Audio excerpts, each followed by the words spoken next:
Oh, there's so many things. I think the one that I can think of immediately is my sister just like texted me and she was just like, "What are you up to?" And I said, "Nothing. Why? Like, what do you want from me?" And she's like, "Oh, no, I was just bored. I wanted to talk." And that's just really nice. I was like, "Oh, my mind went somewhere bad where I was like, oh, what do you want from me?" But she just wanted to talk and that made me really happy. And I realized I should probably call the people I love more often.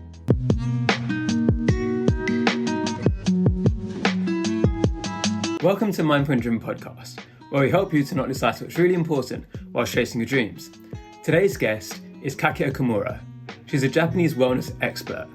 She particularly focuses on how the relationship between the physical health and the mental health are so connected, and weakness in one or sickness in one will lead to sickness in the other too. At the same time, if you can improve your health and improve your physical health, there's also benefits to your mental health too. And she really explores how you can do this through diet and both exercise. Kaki herself was born in Dallas, but grew up across Tokyo and New York, which gave her an interesting insight about the two different cultures as she was growing up. This meant she could see the pros and cons of both, and form her own life philosophy, which she now shares with her huge number of followers. I really hope you enjoyed today's conversation, and we touched on some aspects such as Ikigai, which I know a lot of people are very interested in. Welcome, Kaki. It's great to have you on. Hi, thanks for having me. So this is the first ever audio-only podcast because you're a bit of a mystery and you like to keep yourself that way. I'm not trying to be mysterious though. It's just, I don't know. It's a weird preference of mine. No, it is. I completely respect that. So we're both obviously writers, and I've written a lot about Japanese concepts I learned from karate, which I used to do for about a decade. But you've gone much more in depth into the Japanese lifestyle because, one, you're Japanese, and you also lived in Japan for quite a long time, right? So you've lived in America, Japan, and I'm sure somewhere else as well, right? Yeah, no, being Japanese and living in Japan helps with picking up on more subtle things about Japanese culture. I've lived primarily, so I was born in the US, I was born in Texas, then I moved to New York. So there's a bit of a culture shift there. Then it was Japan, which was the big one. But even then, during college, I studied abroad. I lived in Sweden for a bit. It wasn't enough to be like, I've learned so much about, obviously I learned a lot about Sweden, but it wasn't enough to feel like I really immersed myself in the culture. But it's a really good experience just living somewhere else in a different continent and being able to compare my experiences living in the US and Japan with a very, European culture. But yeah, I'd say besides that, I'm always bouncing between the US and Japan. And that's kind of where I derive most of my ideas towards lifestyle and how we can be the healthiest versions of ourselves. Yeah, so on that point, is there any advice you see quite often that you disagree with? Yeah, I think there's, especially with health and food, there's just so much advice out there, and a lot of it is not good. I think the one that I just hate the most, and hate, I don't use that word lightly, but there are just some things that, I just think make people worse off. But it's the idea of like, okay, lose X amount of pounds in X amount of weeks. And, doing that by like doing something really strict, like, only drinking liquids or eating like only 1,500 calories when you're like a 6 foot tall man. Stuff like that is really dangerous. It's also not sustainable. No one's going to be eating at a calorie deficit for the rest of their lives, or only eating, only drinking juices. And so messages like that, and that's like a healthy way to lose weight, is really irresponsible. And most of the time when people do really extreme stuff like that, they'll just gain the weight back. They'll feel worse about themselves, and it just messes up your whole body's equilibrium, everything. So that is like, something about dieting culture that it's like, no, no, no, please don't listen to this. There's better ways to approach your health. Yeah, the one rule I remember from, I don't know if it's from Okinawa where it's from, is the eat until you're 80% full. And they kind of eat a mix of different things and they eat till they're 80% full, but they don't restrict, oh, you can't have this or you can't have that. It's just about trying to stay in control generally. Yeah, it's something. So for new listeners who don't know about me a lot, it's that I used to be really overweight as a kid. Growing up in Texas, the idea, there are good and bad things about this, but it's, bigger is better. People ate a lot. And, as a consequence, Like I was a kid, I had no self-control. I ate so much. I also relied on it emotionally. And so I was really overweight as a kid, and I'd visit my grandma's place during the summers, even when I lived in the US. And like grandma, she wouldn't be like, don't eat ice cream or like, don't have sugar, don't eat fried foods. It was never that. But she'd always repeat this phrase, hara hachibunme, which is 80% full. Like you want to eat until you're 80% full. You don't need to cut out sugars. You don't need to cut out ice cream or whatever. You're a kid, but you don't need to be eating in excess. So that was like one of the main ideas that I really took away. Whereas, eating healthy isn't only eating vegetables and only eating whole grains or, only eating salads, but being able to like eat things in moderation and finding a lot of balance in that. So the other part of the Okinawan diet that you kind of mentioned is that you're eating a lot of different things, a lot of different variations of not just like different vegetables, but it's not just one thing. It's okay, you have your rice, but you also have your soup, and then you also have your grilled veggies, and then you have your boiled like fish or something.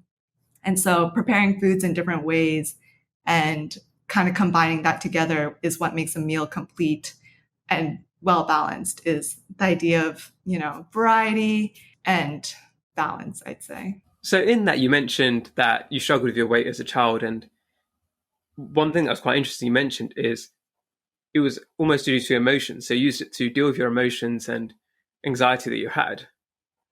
What made you no longer need that as a crutch? Yeah, no, I think that's a great question. And it's a really, if you've ever struggled with your weight and your body image and, you know, using food as a coping mechanism, you'll understand that it's really hard. It's really difficult. And someone just telling you like you're not eating well, like you need to eat more vegetables, you need to eat less, it's really unhelpful. And it's kind of hard to peel yourself away from feeling using food as a very like emotional band-aid or comfort blanket. And so for one thing, I think it's very psychological, and it's you got to find like a better way to deal with stress. And for me, it was overcoming that narrative that I didn't enjoy exercise. So when you grow up overweight as a kid, you like don't enjoy sports, you don't enjoy PE class, you don't think you'll ever enjoy it. And so for me, it was overcoming that, internal dialogue that I wasn't an athlete, I didn't enjoy running, and realizing that that was false. And, I wasn't the most athletic person, but that didn't mean I didn't like to run, I didn't like to do sports. And so I went to, a good middle school, which had a pretty strong PE program. And the PE teachers were really encouraging. Um, it wasn't just like, okay, you need to run fast. If you're not good, you can't play sports. It was, okay, even if you're not the best athlete, like we make sure everything's really inclusive. And if you get better, then you get better. You can play on the field. And that was the kind of mindset, like everyone gets a shot. And so I joined this. I did field hockey in middle school. I was slow, I wasn't good, but I ended up really loving the sport. And then that kind of became my outlet instead of eating. So I'd get home and maybe I was like stressed about something, or, something at school didn't go well. And in the beginning, it was, okay, I'm going to eat something, make me feel better. I'll watch something on Netflix. But over time, that became, okay, I'm just going to go on a 5-minute run. 5 minutes is nothing. I wasn't fast. It was super slow, but I'd go on 5 minutes, just jogging outside with my headphones in, and like I'd feel so much better. And that kind of drove away my need to rely on food. So that's why I think movement is really important when you're talking about eating better, because it's not just burning calories or like building muscle, but it's about getting into this mental headspace where you are not so caught up in, your stresses or emotions, and you can kind of take a step back and get a breather. So, for some people that might be a jog. It could even just be a walk. I'm a huge proponent of walking just to like get in a different headspace. And, you're not worried about like how far I went, how long, or burning calories, but it's about, okay, like I'm in this negative mindset, I can get to someplace better, and using exercise as a tool for that. Yeah, and I think what's really interesting about what you mentioned there is you're addressing the root cause, because it wasn't how do you eat less, it was what's another healthy way to reduce my stress. And by addressing that, it allowed you to not stress eat because you had a more productive way or a more healthier way to deal with the underlying root problem. And I think it's sometimes something people forget is they focus so much on what they don't want to do rather than what's the underlying reason they do that. Because it could be that adding something else different to their life will then tackle that problem instead. No, it's exactly that. And I think, when you talk about weight loss from a very scientific sense, or, whatever health problem you're dealing with, it doesn't need to be weight. It's okay, you need to have less sugar, you need to eat less calories. And, if we're computers or robots, like, yeah, of course, that's all it takes. But we're human, and a lot of things stem from, non-rational, non-logical things. We have emotions, we have personal histories with certain things or situations. And so we need to consider that whenever we think, okay, what does a healthier lifestyle look for me? It's not just eating less calories or eating more vegetables. It's I'm not managing my health. I'm not managing my stress in a productive way. What's a better way I can address that? Yeah, and it's good that you found that. It's great that the PE teachers also encouraged you to do that. Because as you said, it could have quite easily been a more toxic environment, but because it gave you that. No, I think I was really lucky in that. So I went to an international school in Japan, but they still derived a lot of their values from Japanese school systems. And one thing that's really different from the US system to the Japanese one is that there's no like team tryouts in a sense. Like, so if you wanted to like join the soccer team, it's not, okay, you try out for the team, and then if you suck, you get cut and you can't play the sport. It's everyone gets to join the sport. And if you're good, you play during the game. But even if you're not good, you can like show up to the practices, participate in the drills, and maybe get less attention from the coaches. And it's not like you might not be like a starting player, but you still get the chance to participate and play and practice and get better, which I think is huge. And it sucks that when I was in school in the US, that it was, oh, if you suck at soccer, you don't get to play. Like, you're not good enough to be on the team. And so me being in that place where I was overweight, couldn't run, but my school still let me play on this field hockey team. And it was just about, okay, having, practice, getting better. That really encouraged me in ways. And, I made varsity like the following years after. And so I think that is huge, giving that opportunity for people to, you might not be the best, but just get better. And even if you're not getting that much better, like being able to enjoy the sport, because, it's high school, people aren't there to like become professional usually. So I think that was like pretty big. Yeah, and coming from the UK, what I see in American films Yeah. is the ultra competitiveness or trying to get a scholarship or trying to get something like that. Yeah. Whereas the same in the UK, most people play sport recreationally. It's just for fun. Yeah. Like we have, so we call it football, but five-side soccer. Yeah. Which like hundreds of thousands of people play every week. Mm-hmm. And most people aren't very good, but it's just a good way to socialize. You just go with your mates and you have a bit of fun.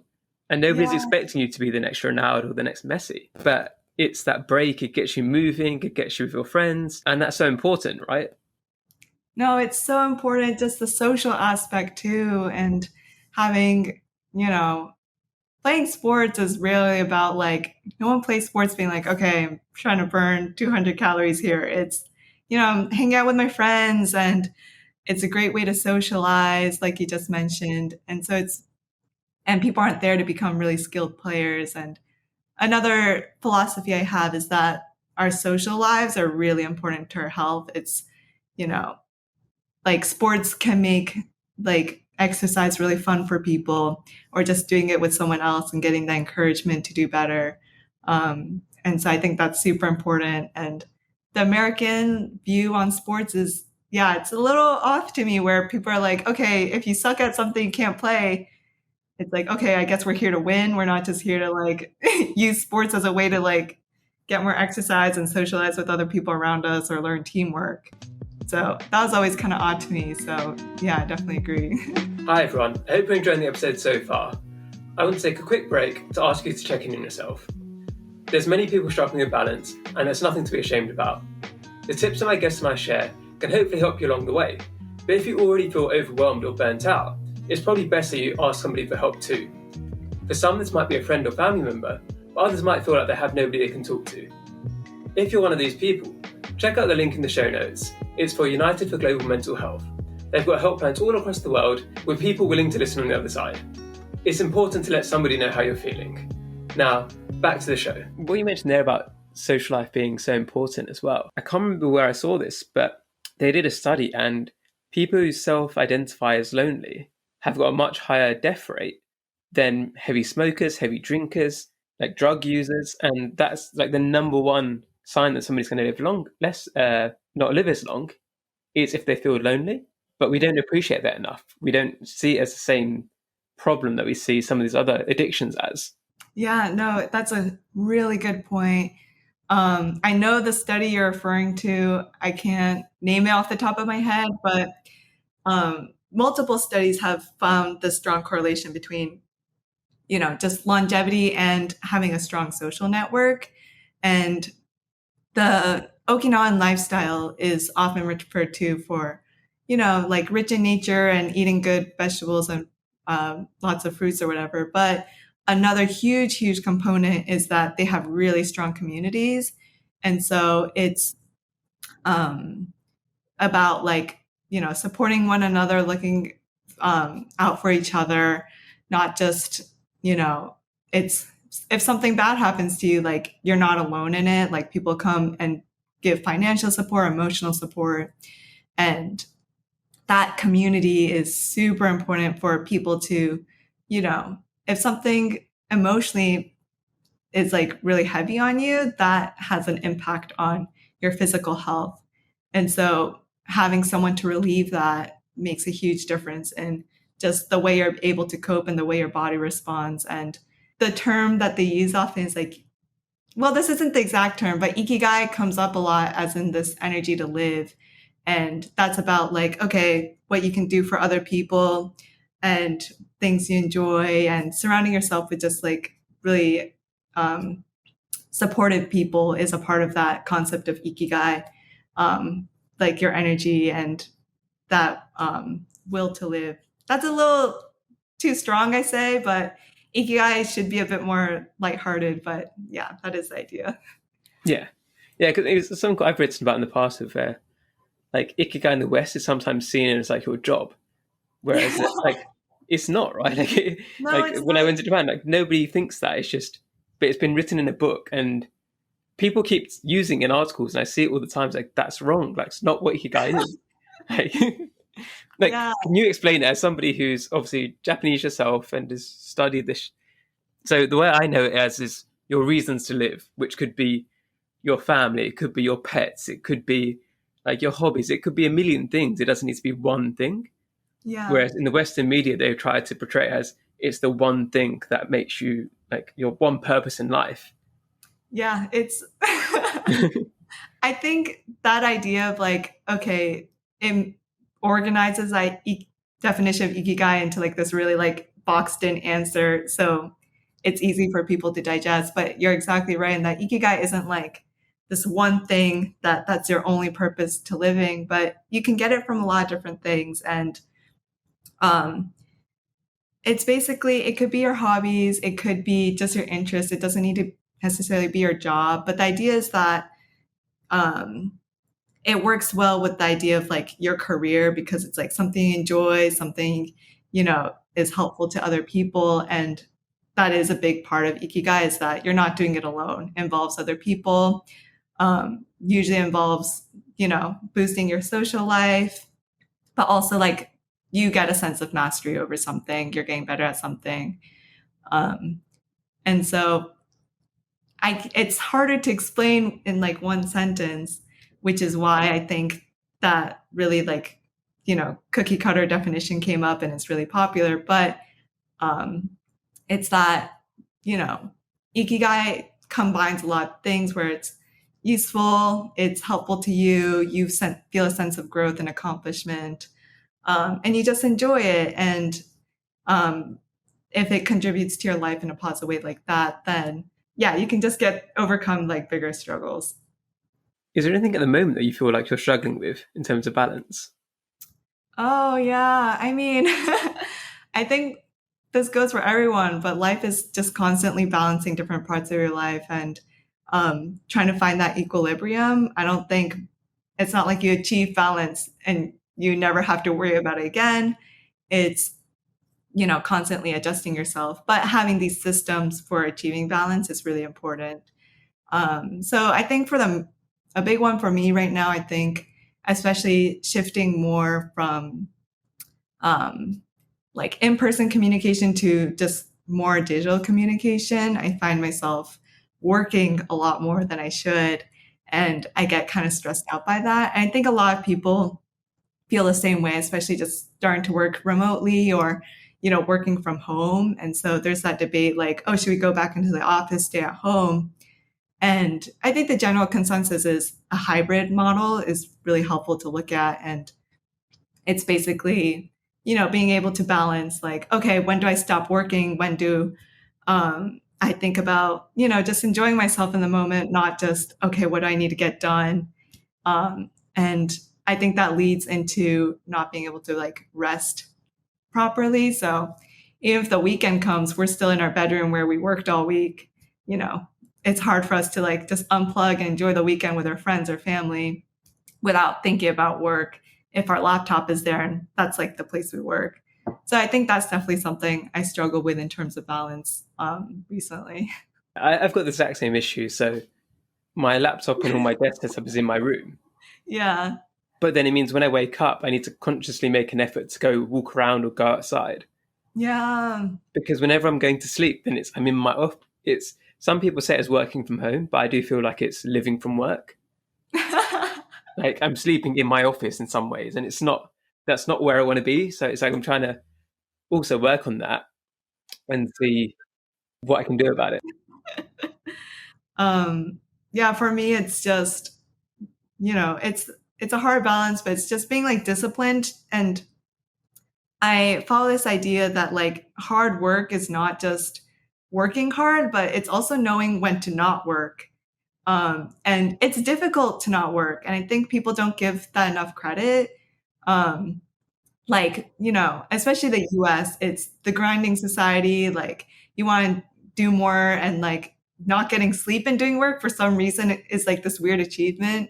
Um, I think, college students might relate where it's like, I only got 4 hours of sleep. It's like, well, I only got 3.5. It's like, no, we shouldn't be talking about hard work like that. Like, if you really care about performing well, you will also know when to rest.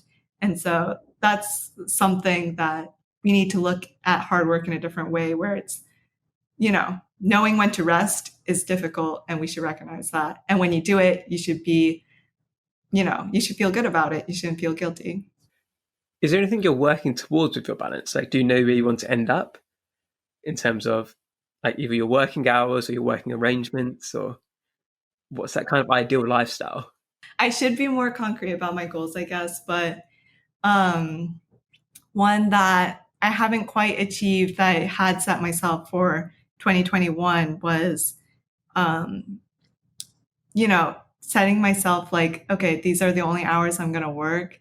So I don't know what the number was, but I think it was like I only wanted to work maybe like 20 or 30 hours a week and have more time for free time. And I think it's difficult for me because I kind of mix up like my writing to me is also something I love. So it's hard for me to think of it as work sometimes, but I think that's also taking away from the time I'd spend with friends and family and my ability to go on vacation, not pull up my laptop and be like, this is a great writing idea. I need to get it down on paper.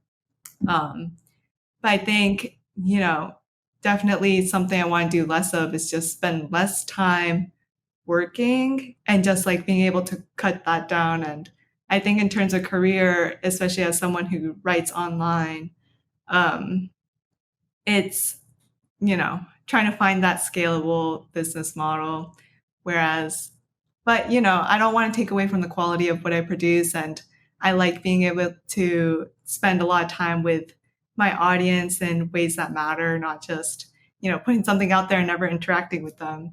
So that's kind of like a difficult balance that I hope I'll be better about next in 2022. But I guess I still have 3 months. Like I could still figure that out.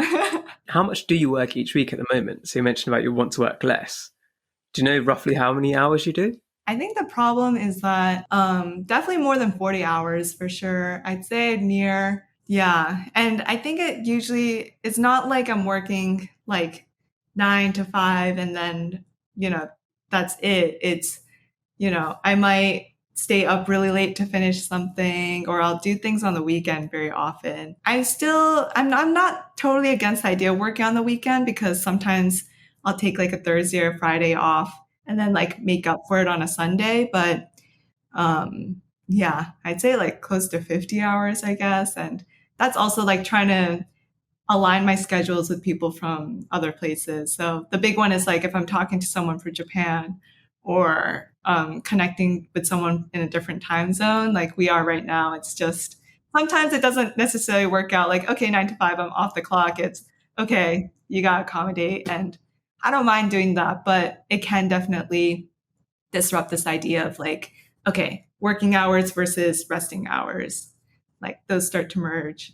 Yeah, I've got the same problem. So LA is 8 hours behind me, Yeah. but then LA is also probably where most of my audience is, Yeah. or like most of the people I collaborate with are on the west coast Yeah. of the USA, which means they're starting work at the same time that I'd probably want to finish. Yeah. So it's an interesting balance in that way.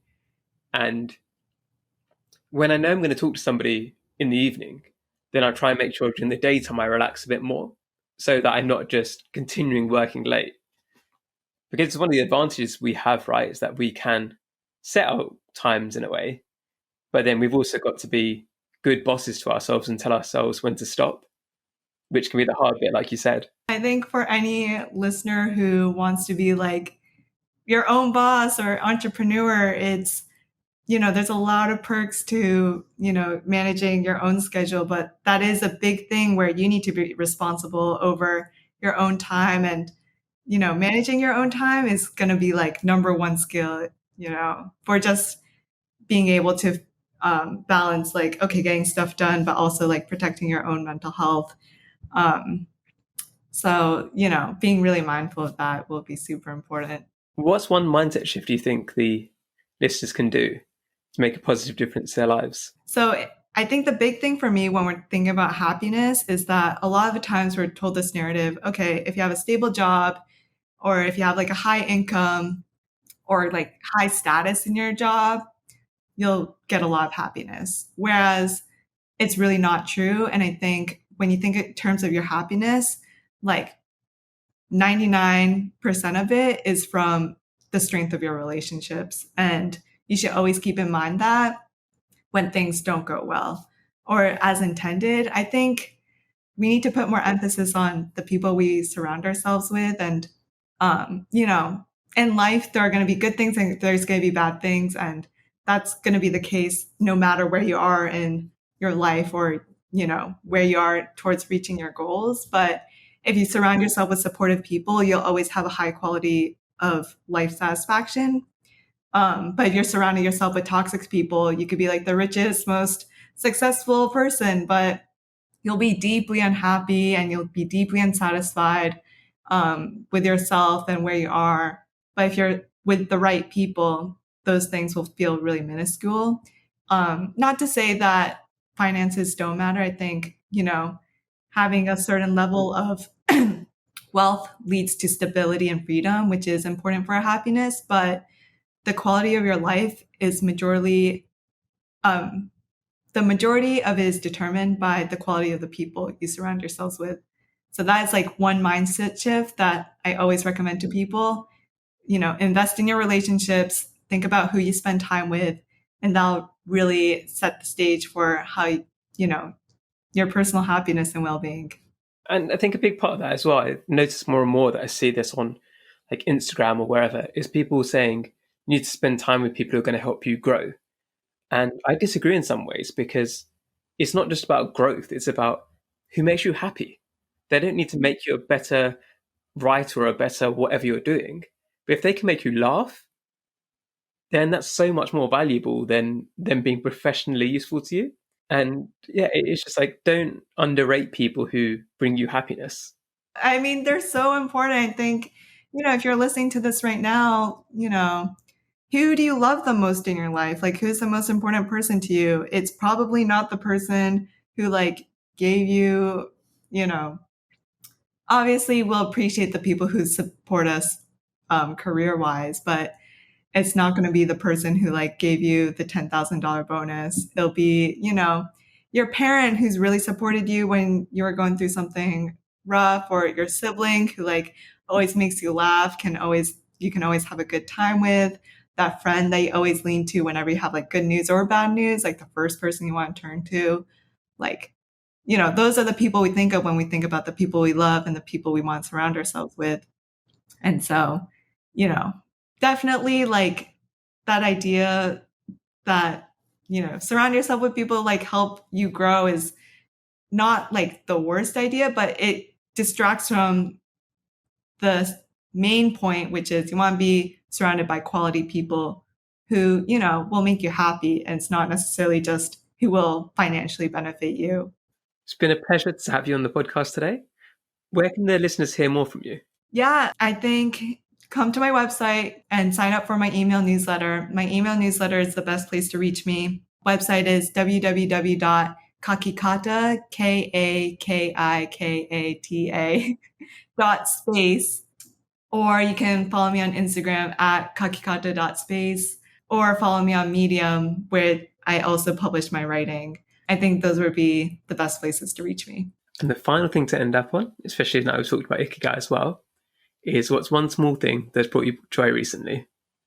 Oh, there's so many things. I think the one that I can think of immediately is my sister just like texted me, and she was just like, "What are you up to?" And I said, "Nothing. Why? Like, what do you want from me?" And she's like, "Oh no, I was just bored. I wanted to talk." And that's just really nice. I was like, "Oh, my mind went somewhere bad where I was like, oh, what do you want from me?" But she just wanted to talk, and that made me really happy. And I realized I should probably call the people I love more often.